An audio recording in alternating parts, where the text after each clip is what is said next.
The human spirit is unconquerable. We are individuals and we are sovereign, born with unlimited potential, gifted from our Creator. Our mission is to break free from the systems that bind us. I volunteer as tribute. We strive for peace and prosperity and overcome all challenges, roadblocks, and obstacles.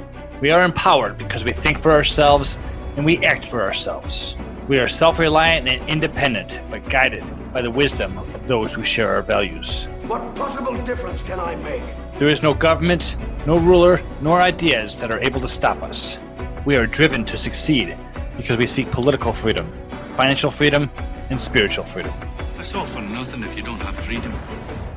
This is Mike Corbell, and you are listening to The Invictus Mind.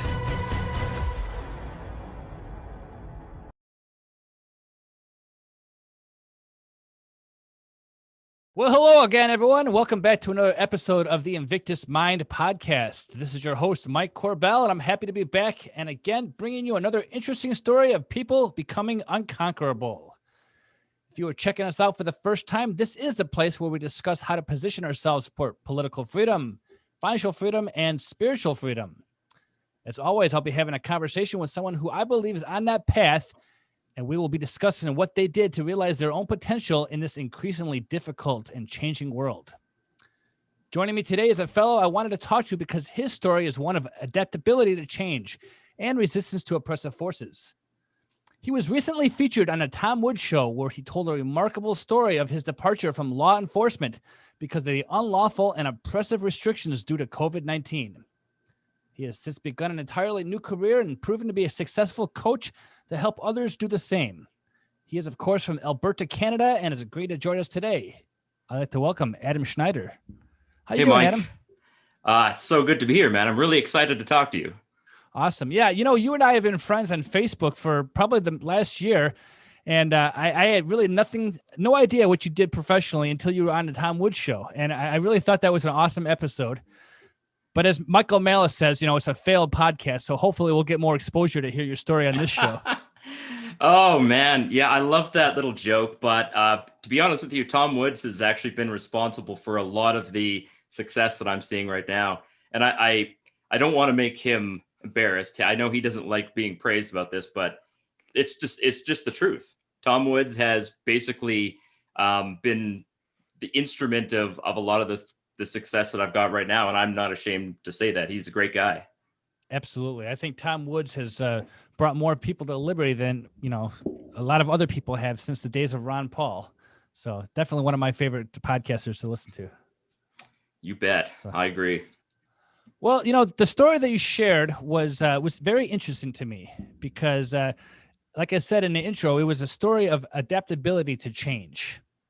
Now, in 2020, obviously, everybody knows the world ended, or if it's not over, at least it definitely changed in dramatic ways, right? Woke up a lot of people, and myself included, has thought about what I want to do with my career. Now, I understand that you were in law enforcement, although I know that you said that you don't talk a lot about your background. I hope maybe we can touch that a little bit and why you decided to make such a change. Yeah, you know what? I used to be a little less gregarious about my background because I didn't want to, you know, I was working for an employer. You don't want to talk bad about them.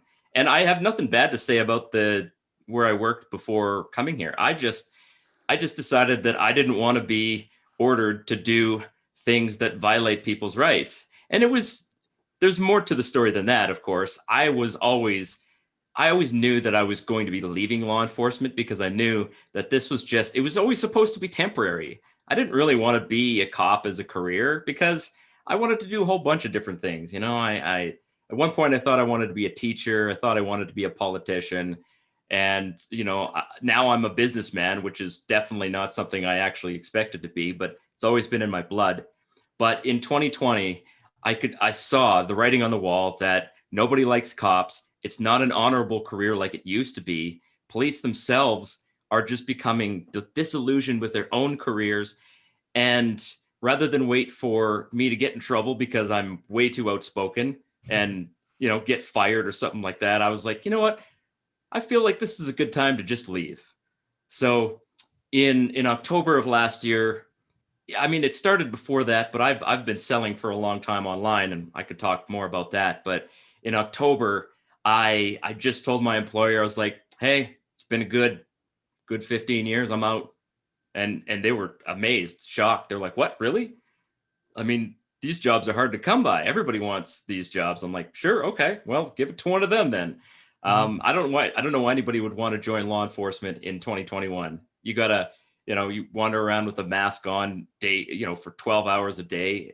That does not sound like a career path that I'm interested in taking. So I could not be happier with my decision to leave that. Although, I was always fairly outspoken while I was working in law enforcement. Now I am like free. I can say pretty much whatever I like. And although I still like to provide balanced points of view, I'm not held down by any, employment anymore. So I'm a free agent. And that's a good place to be in. I talk to people like that all the time, people who are entrepreneurs and have controlled the source of your income. But Adam, this show is not strictly a libertarian show, although that's a lot of my audience. You'll probably catch some of my episodes where people are disparaging against law enforcement. But you said that law enforcement is no longer an honorable career like it used to be. So I thought maybe we can expound on that. What was it that got you interested in that career choice in the first place? Oh, I love that's a great question. And this is something that I really want to talk to libertarians about because in an absence of a government, we still would have people who provide security. I don't know what we would call them. I don't think we'd call them police because the word police implies it's a word that I'm sure comes from some kind of government function. I don't even know where it comes from, but we would call them security. We'd call them guards. We'd call them something, detectives, maybe Mhm. private investigators. We would still have those functions in a stateless society. It's just that you would pay for those functions when you needed them. So, Walmart would pay for a security guard to go and patrol Walmart and their parking lot. Disneyland has people who patrol Disneyland and provide security functions. It's just that those companies are held accountable for what those people do, and they're trained in a way that they can deal with things in a nonviolent fashion. I mean, when's the last time you heard of Disneyland security officers, shooting an unarmed black person? It's just never happened. And the very idea of it would make people laugh. It's just, we know it's never going to happen.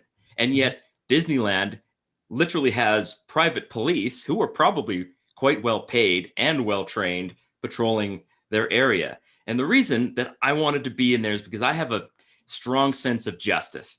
I hate people losing their property and being assaulted. The idea of that happening to somebody and somebody getting away with abusing someone else just it makes me turn angry in the heart. It makes my blood boil, as I'm sure it does for you. Otherwise, you wouldn't be doing this podcast speaking out against abuses like this. So I've always had that really strong sense of justice. I just don't think that government run law enforcement can achieve that justice.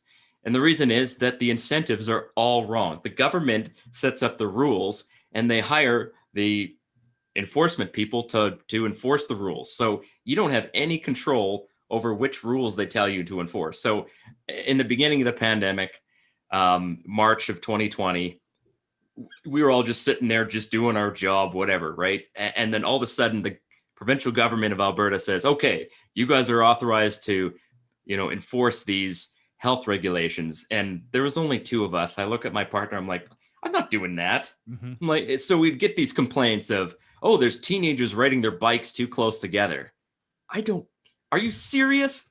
Are you serious? Teenagers riding their bikes too close together. And honestly, if I had been on the phone with that person, I probably would have said something that might not have been very professional, but um, that's just it's irrational to complain about something like that. And so I'm glad that I don't even have to investigate stupid things like that anymore because I don't think I could keep my mouth shut. I'm fairly sure I would have been fired by now because the job has become political. You're basically an arm of political power, nothing more, nothing less. Here in Alberta, we have the federal RCMP, who basically are employees of the federal government. They are police officers, and basically they go where they're told. So they have no discretion. So when they were ordered to go and build a fence around a church, 200 of them went down there, took fences out of the back of their vehicles or wherever, and started building a fence around a church, which is astonishing. I mean, I can't even believe that this is happening here in Alberta. They fenced off a church, and they just arrested a pastor who I actually know personally, Art Pavlovsky. Say what you want about Art. He's a little bit of a fireball, but arresting a pastor because he held the church service in any country except for maybe China and Saudi Arabia would be unthinkable. And for me to imagine myself doing that, I don't think I could live with myself. I could not live with myself. I would have obviously I would refuse to do it, but then what are the consequences to me, my family? So I just decided I'm leaving this. I don't want to be someone else's hired goon. Yeah, you mentioned a lot there, and I think that's the overall problem with police enforcement worldwide. Police are just asked to do too many things. Not to mention there is a monopoly on violence and security services, which causes a problem in itself. But I love to talk a little bit about what it's like in Canada. I haven't been to Canada in a long time. I podcasted with somebody from Canada about a year ago, so you're the second one. But until just this year, you don't really hear a lot of news about Canada. But now it seems like that place is just a socialist nightmare. Oh, I love this country. I really do. And I love my community. I love the idea of Canada, the whole concept of a country. But in reality, I don't think it really works. It's kind of like a global country. The idea of having every nation under earth under one government, it will never work. We can obviously see that doesn't work. So while I love my country, I don't like what's happening here right now. And I don't see that it'll ever fix itself because we've got so many different cultures living under the same so-called, national banner that I just don't see our differences ever being reconciled. So what's happening in Canada right now is that we are a little bit behind the US in terms of our COVID numbers. And rather than taking the lessons from what you guys are doing in the United States, which is living with COVID, which is real. I've never denied that COVID is a real virus, and it is, according to all the numbers I can see, it's about twice as deadly as the flu, and more so if you're elderly, much less so for young people, much less so than young people. However, nobody here, especially the government, has adjusted their thinking to the actual facts on the ground. So, of course, March of last year, the government, nobody knew anything about COVID. So they announced this 2-week, flatten the curve. We've all heard that crap before, blah, blah, blah. Stay at home, 15 days sitting on a couch, watching Netflix.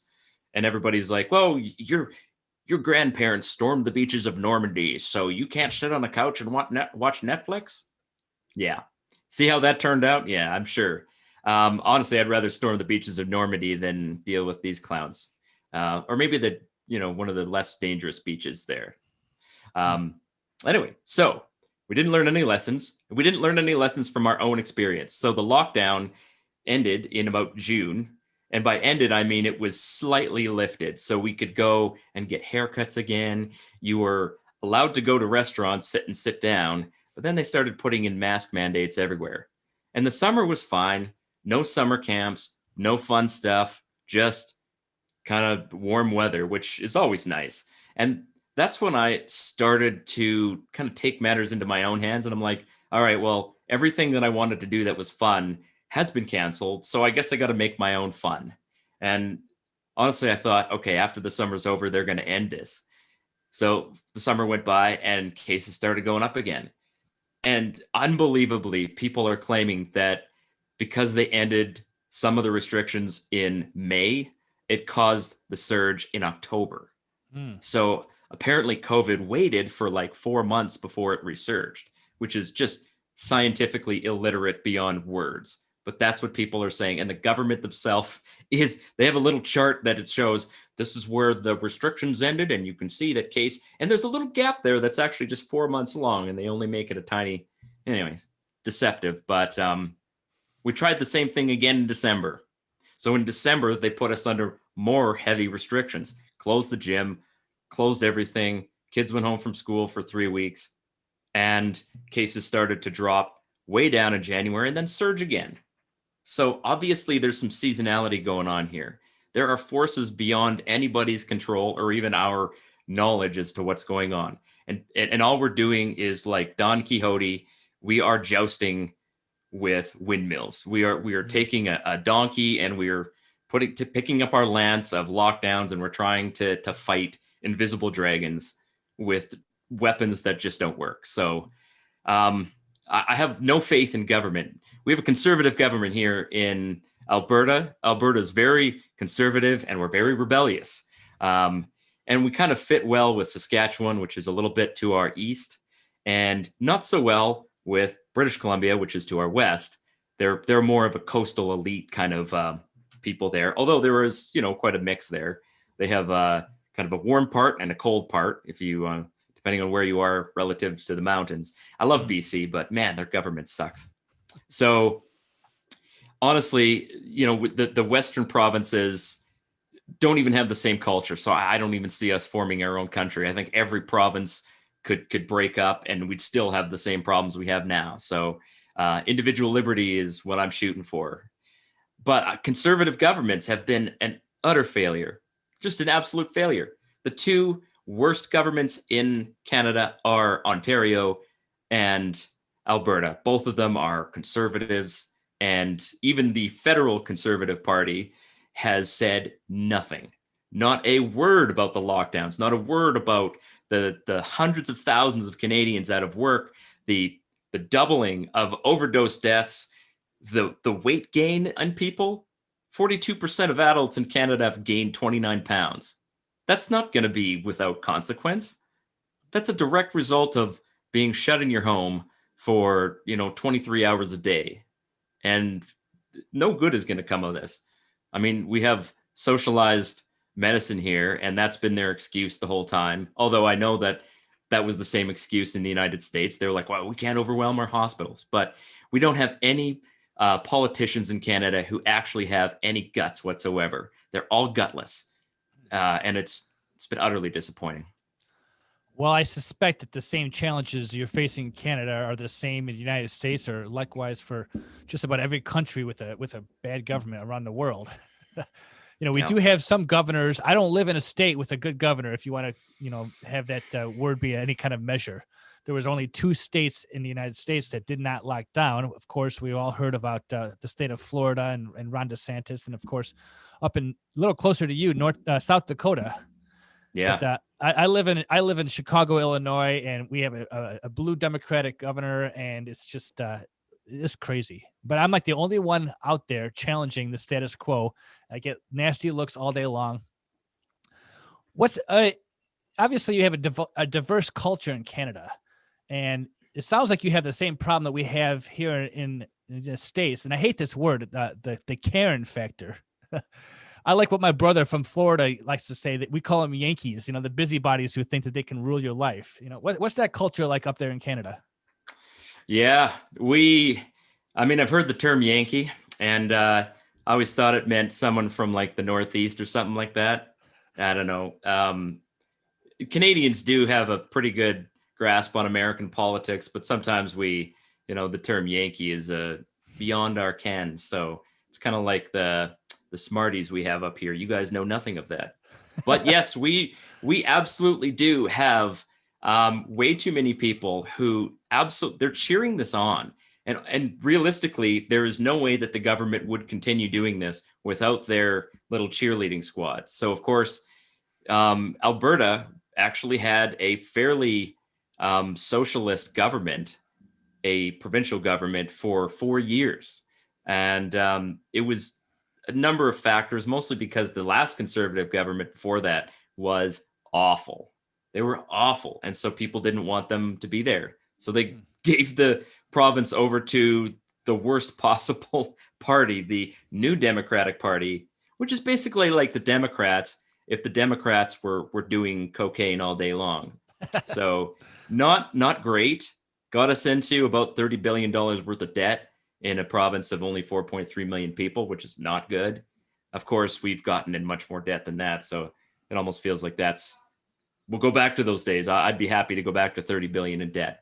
But if you look at social media posts all about these pastors who have been imprisoned and arrested and their churches have been shut down, you'll see nothing but people who are congratulating the police on arresting these people who dared to disobey.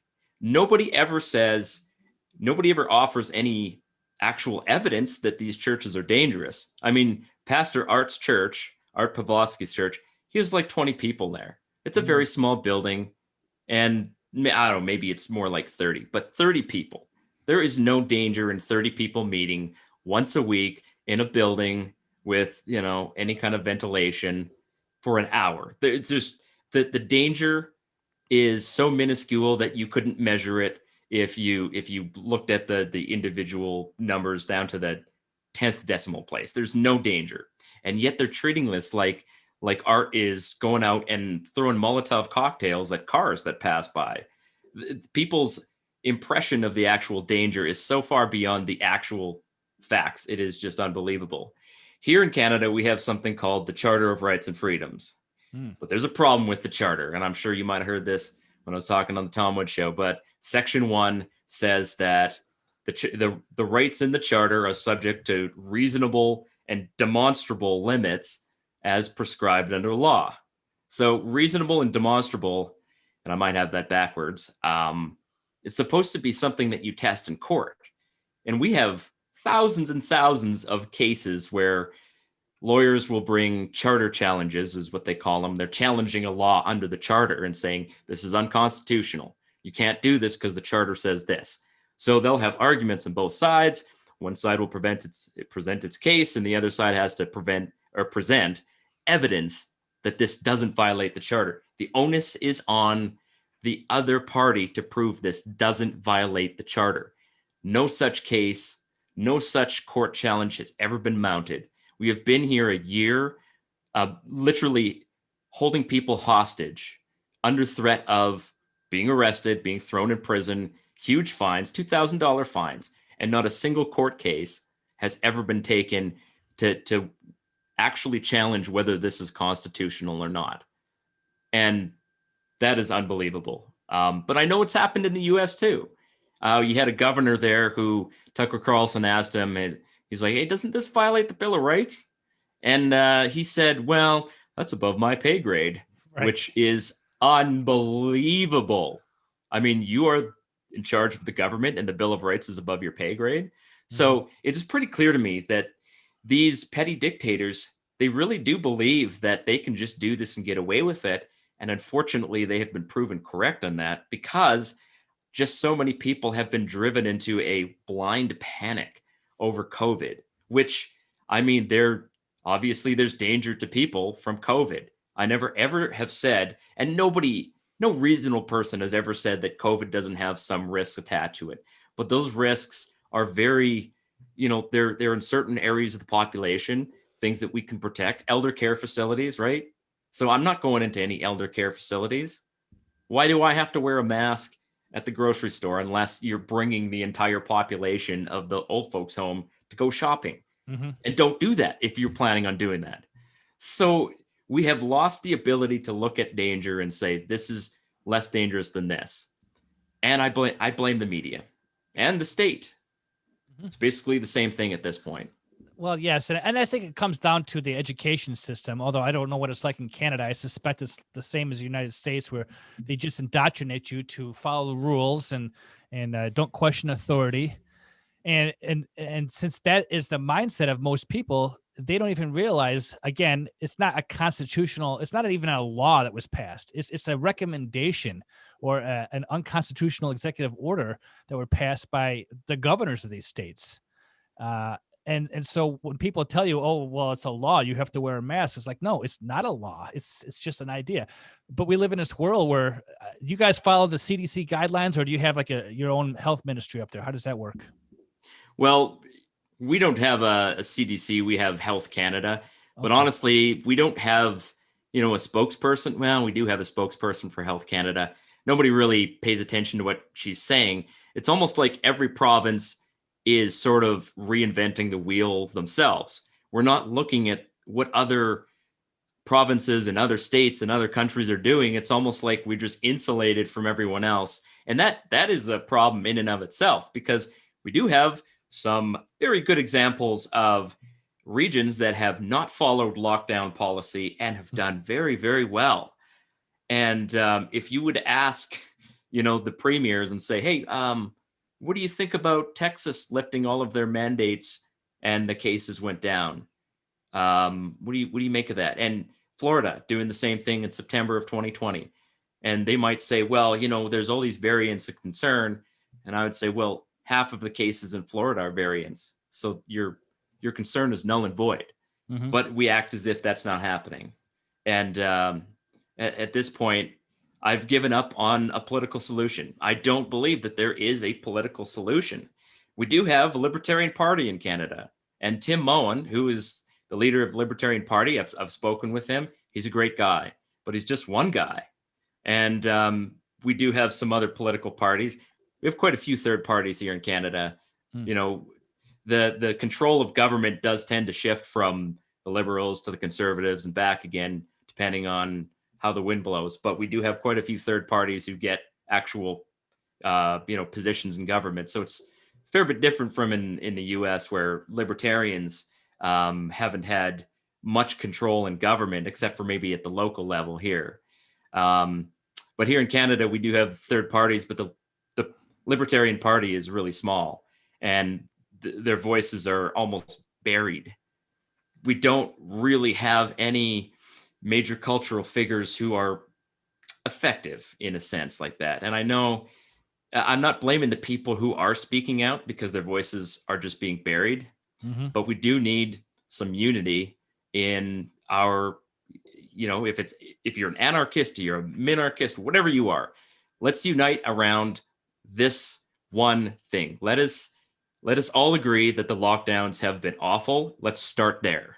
We don't have any foreign wars, thank God. Canada got out of the Afghanistan war in 2013, which was I don't know why they got into it, but getting out of it was a good move. So I give them kudos for that. We're not really involved in a bunch of imperialism around the world, but I think we can all unite around this one thing and say, yeah, this is awful. Let's all get together and say that this is bad. We'll start there and move forward. So I'd love to see more of that happen. Is there a sense of patriotism up in Canada like you think that there might be in the United States? I mean, because I think that's one of the things, is that people were raised to love the United States of America, whether for good or for worse, right? That's why people still support the wars overseas that the United States is engaged in. And people will say, well, the president said this or the president said that. And you get that same sense in culturally in Canada? That's a good question. Canadian culture tends to shift based on where you are in the country, because mobility, between the two very far apart halves of the country tends to be a little bit less than you'd find in the States, which is more of like this, I don't want to call it a disc, but everybody kind of travels between the coasts more so than here in Canada. I mean, nobody's traveling to Newfoundland unless they are a crab fisherman. So we don't have a lot of mixing here. And so people's identity tends to be much more regional. We do love the idea of Canada, and people will sing the national anthem when it's played. I mean, I even sometimes feel a sense of pride about Canada, because we do have a lot of culture. We do have a lot of history, and some of it's pretty good. Some of it's maybe not so good. We do have good people who've done great things here. So I even feel that, but I just don't think that we have the kind of, national sense that you guys have there. And realistically, I think that spells kind of a doom for the unity of the country. We don't have anything to unify around. There's no central purpose other than the fight over who gets to control the federal government, which is 3,000 kilometers away. That's not a fight that I won. What about hockey? No, that's true. Yeah, hockey fights tend to be pretty vicious. Yeah, no, that's a good point. Maybe we are united around hockey. That might be the only thing keeping us together. And there hasn't been any hockey this year. Yeah. We're doomed. Yeah, that's. I haven't been to anything fun over a year myself. We're planning. My wife and I are planning a trip to drive all the way to California. So we're gonna do cross country here, and uh, I don't want to say this publicly, although I am having a conversation with, I don't know if you know Mikkel Thorup of the Expat Money Show, but he talks about people becoming expatriates of their own country and things like that. Mhm. So this would be the first time that I've actually left my home state in over a year, which is kind of sad to admit. But it's just a sense of I don't know where to go, what to expect, because every state is different, it seems like. Yeah. There's so many great things going on in the US right now.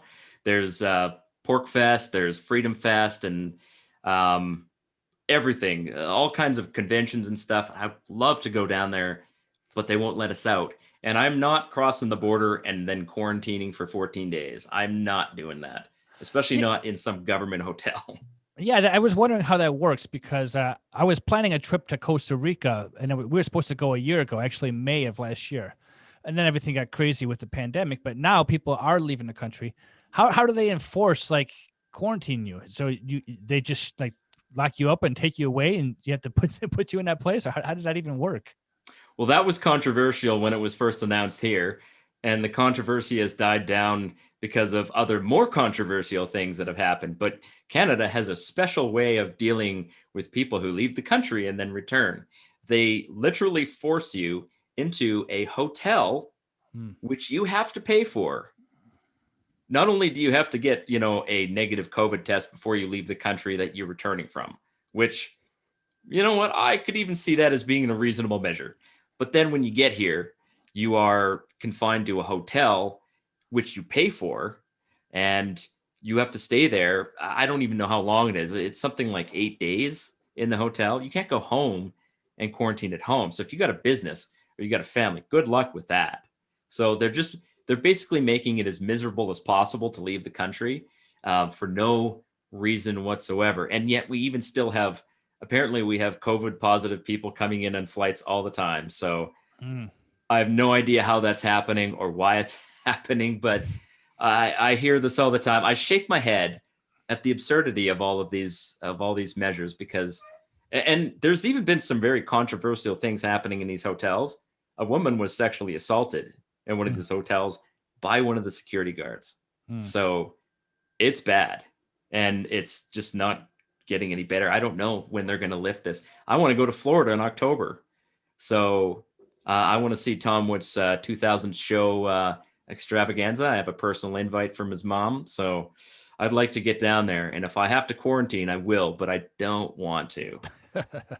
Well, if you make it to Orlando, I'm going to make it there myself. That's one of my my goals. So we're going to California and then to Florida. So yeah, but you did mention that you don't think that the political arena is the right place to fight this battle. And I tend to agree with you. Yeah. I am interested in just, talking a little bit about how you found the liberty movement yourself, though, if you wouldn't mind sharing. Have you been a libertarian a long time, or? Yeah, longer than I would admit to it, since I was in law enforcement for so long and also a libertarian, which obviously the two of those not super compatible. But, I like I said, I feel a very strong sense of justice, and I wanted to protect people's property and their lives. So I saw that as being kind of my justification for staying there. So I've been a libertarian ever since I first listened to the Mises University on iTunes. I don't even remember what year this was, but it was previous to 2010. And I started listening to Mises University, and I was just entranced by what I was listening to. And I thought, this is amazing. Every single word I heard was just resonating within me. And from that point onward, I've been following all of the speakers there. Of course, Tom Woods was one of the speakers. So started listening to his podcast. And, I was living on a farm for a long time, trying to be independent. And I ended up, getting into debt. So that was did not work for me. But I'm still working on becoming financially and personally independent. And I'm doing quite well this year so far. Even if I don't have, 40 acres and a bunch of sheep, I still feel like I am much more independent than I used to be. So Tom Woods is the one who I kind of got hooked into in his podcast. This was back in when his podcast numbered in the 200s rather than the 1,700s as they are now. Mm-hmm. But I've expanded out. Now I listen to Dave Smith. I listen to some of the Joe Rogan episodes. I'll pick up anybody who's got a voice and is singing my song. Well, that's awesome. I'll share another podcast I listen to. I'm not sure if you're familiar with it, but Jason Stapleton has a show called Wealth, Power, and Influence. And yes, I like his show a lot because it's really shaped my thought process going forward. And I think it's something that you picked up on, even if it wasn't directly from Stapleton. It's the idea of creating a nomadic wealth in your life, controlling the source of your income. Yeah. So, no, I've heard of Jason Stapleton. He was an email guru back in the day, and I didn't realize he was more than that. So I follow him on Twitter. I might have to start listening to his show again. yeah, and so his show is all about, making ourselves free, empowering ourselves through our own abilities. He's always teaching about learning new skills, having a digital presence, which is really what you transitioned into being in law enforcement. You've created your own online company, correct? Yeah, exactly. I love it. No, you're speaking to my soul here, buddy. Awesome. So you do print on demand. Now, I've spent the last year learning a lot about the internet and all kinds of digital platforms and stuff like that. And I'm slowly adapting to this, but according to what we heard on Tom Woods, that you're having quite success in its new endeavor. Yeah. Selling physical products on the internet isn't new, but it is transforming a lot of people's lives. And it's really mainly due to the ease of entry into a lot of these things. Print on demand, for members of the audience who don't know, is you're basically taking a mug, a t-shirt, a tote bag, a pillowcase, anything, a necklace. There's all kinds of products that you can print onto, wallets. And you print some kind of design on it, and it adds a significant amount of value. So I can buy a coffee mug from Walmart for $2, but it's just a coffee mug. The people who buy print-on-demand products, they're not looking for a coffee mug. They're looking for a great gift for their mom, for their dad, their uncle, their teachers, something like that. So I'm not selling, coffee mugs. I am selling joy and happiness to the people who buy those. And so I have done a lot of my own selling, had my own business, was just kind of keeping to myself until about 2018. And I said, I love this business so much, I got to start talking about it. And I started a podcast because if you were not starting a podcast in, the 20th century, are you even human? Sorry, the 21st century. Everybody's got their own podcast, their own show, their own presence online. But it's the people who know the most about something that are going to rise to the top. So because I have experience selling, and because I'm pretty good at explaining things in a very simple, easy to understand way, it's not that I'm necessarily more skilled than other people. It's just that I'm good at explaining things in a way that makes sense to people. So I kind of stood out in that field. And I started my podcast with Tom Woods, his link, where you can buy hosting through his link. There's probably a few people who are familiar with that, but started the show. Oh, yes, you are one of them. Yes. Tom is so great for that. He's just creating this structure where people can start their own things. I love it. Anyway, so it's been going well. And then 2019, I thought I need to start training people and really structuring this so I can build my brand and get people out there, get people creating their own business and teach them how to do it. So I created a training course where I actually teach people who have never heard of selling online. If you know how to use a computer, if you basically know where the keys are, you can type your name on a computer, you can start a print-on-demand business.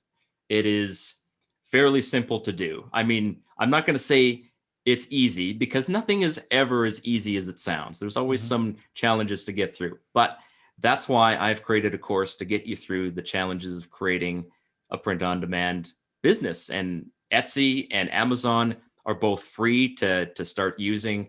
Etsy in particular is very user-friendly. Lots and lots of people shop on Etsy for gifts for their family. Personally, I have made over the last 4 years, I've made over $250,000 in sales from both platforms. So I'm very happy with my efforts from that. And my sales continue to grow. In 2020, I had the best sales year ever. When everybody was locked in their house, my income was quite secure. So it's almost like it's a recession-proof business. I mean, nothing's ever really recession-proof and definitely not inflation-proof, but online businesses are becoming the new normal. Anybody who's thinking of starting a restaurant, you might want to reconsider that in light of all of the basically all the boots that are going to be crushing you. The government can come in there and basically shut down your business anytime. I have a business that nobody can shut down unless they literally come and steal my computer. I mean, I have a few computers, so you'd have to take them all. Nobody can shut my business down, and I love it. Yeah. It turns out that move was quite prophetic since you started around 2018, not knowing that the world could end the way it did. And now you've proven successful. So it seems like it might have been an easy transition once you start seeing the money coming in. I'm sure that, I don't know if you're married, Adam, but that conversation seems like it wouldn't be a very hard conversation saying, hey, I already got this thing established. I don't want to do this thing in law enforcement anymore. I think I'm just going to dedicate this full time. Yeah, I am married. I have a beautiful wife of 20 years this year, which makes me younger and older than I look. I don't know which some people say I look 25, but I'm actually 40. Hey. However, when I went to my wife and I said, I think I'm done this year, she knows how difficult law enforcement is, the shift work, just the grind it puts on you. And I'm not trying to say that, cops are poor, downtrodden people, but it is a hard job. You're working overnight, you're staying up late. It actually adds, it takes away from your life in the same way that smoking would. If you were a regular smoker, you lose the same amount of life that you would as you do working shift work. So it was grinding me down. And my wife, she knows who I am, and she loves me for what I am. And I said, I think I'm going to quit my job. And she said, are you sure that's a good idea? And I said, I don't know, but I'm going to do it anyway. So sometimes in life, you just have to take that step, and you don't know if it's going to pay off. And that's a step of faith. Like, I'm a man of faith. I'm a Christian, and I know that God is always protecting me. He's brought me through so many things.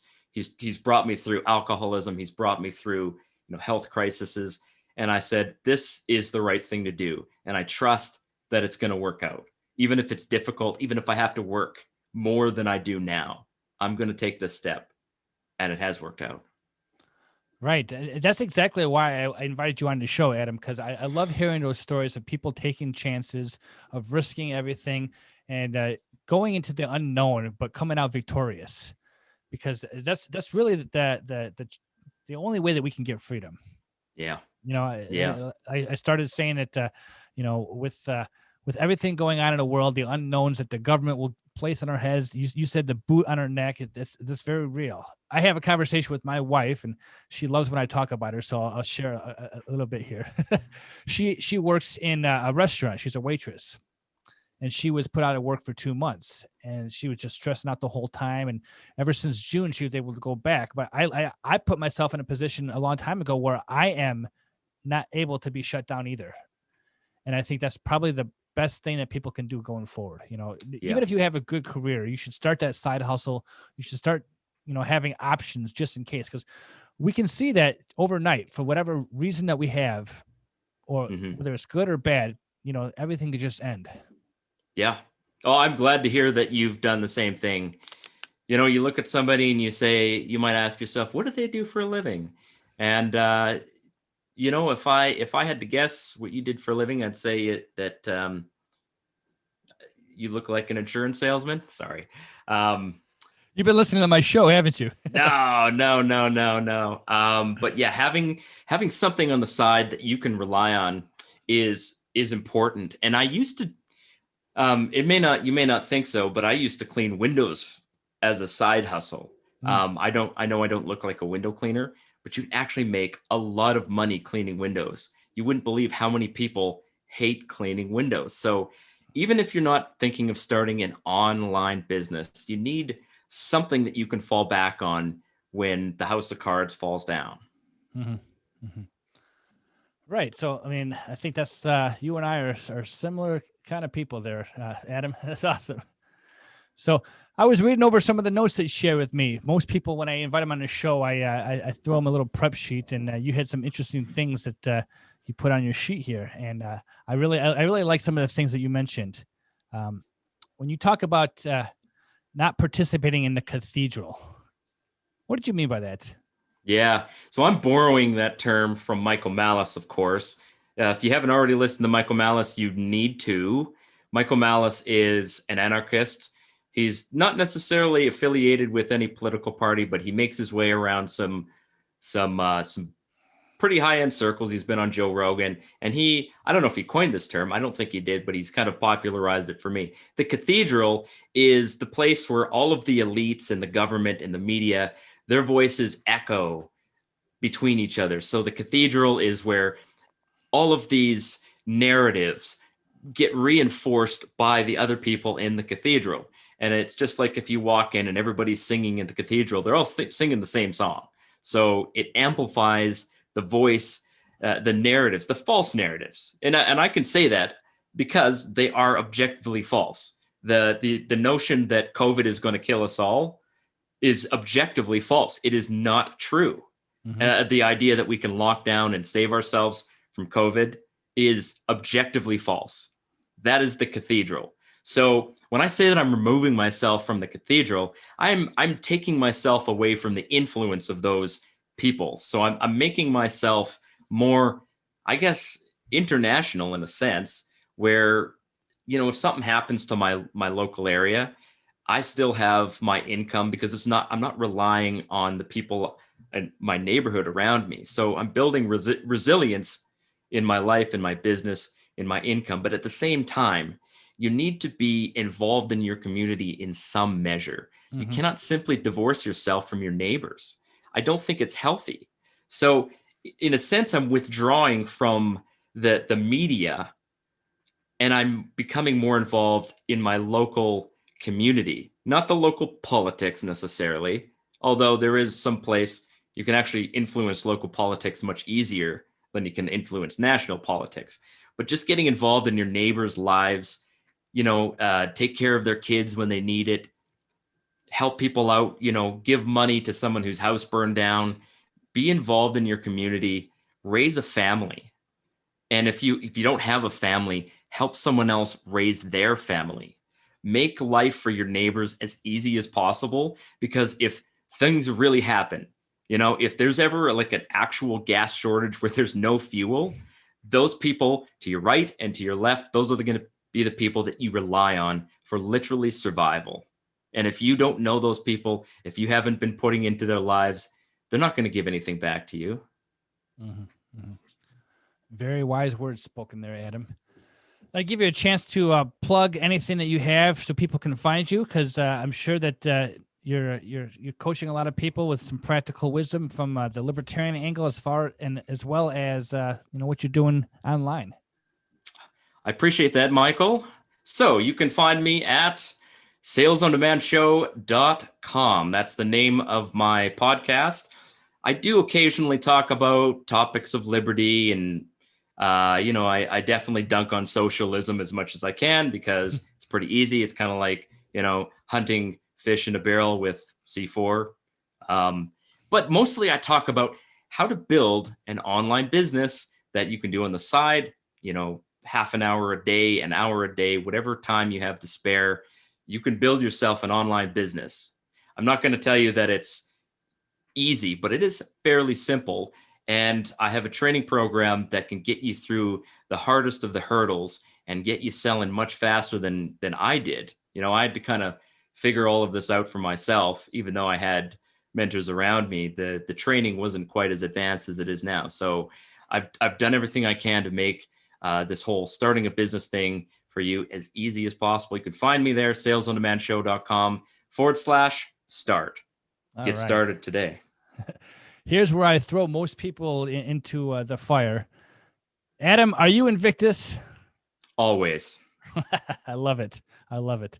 Well, I appreciate it. You have a great attitude. You have the right ideas, and you're no longer working for what I'll call the enemy, but we'll leave that up into interpretation for whatever that means. So I definitely wish you the best of luck, and I'm sure we'll connect in the future. I appreciate that, Michael. All right. Same to you. Thank you.